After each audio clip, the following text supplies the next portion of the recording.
All right, so we're going to factor here. So this is two terms, and they're both perfect squares because we have an even exponent in both, and we got 2 times 2 and 5 times 5. So that's going to factor to 2 parentheses, with one being a plus and one a minus. So square root of 4 is 2, and then x to the third is going to start off in each of those parentheses. Then we have this 5, or 25, so that's 5 times 5, so that's 5w to the fourth, and then 5w to the fourth for the second one. So it's 2x to the third plus 5w to the fourth, and then 2x to the third minus 5w to the fourth. And that's your first one. Second one, we got 3 terms with a leading x squared. So let's try to factor that to 2 parentheses. If it leads off with an x squared, we know it's an x and an x.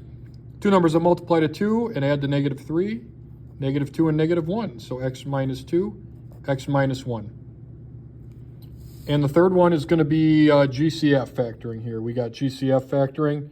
We got 3 terms, but we're going to factor out the GCF. So let's write the prime factorization here of each. So that's 2 times 5, x, x, x, y, y. Here we have 2 times 5 times 2, which is 20. And then we have x, x, and y. Here we have 2 times 5 times 3. 2 times 5 is 10, times 3 is 30, and then an x and a y. So, remember we want to circle what all 3 of them have in common. So they all have a 2. So we'll circle the 2. This one has a 5, that one has a 5, and that one has a 5, so they all do have a 5. They all have at least an x, so we'll circle one x. And then they all have at least a y. They all have one y, or at least one y, so we'll circle the y. Each one as well.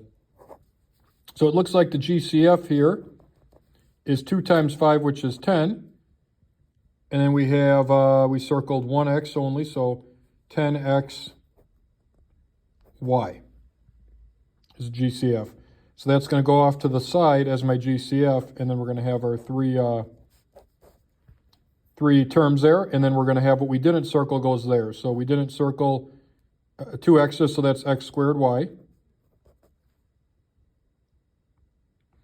Here we didn't circle the 2 and an x.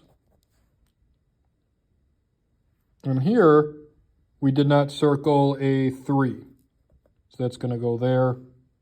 And then we have it all factored out using the GCF factoring technique.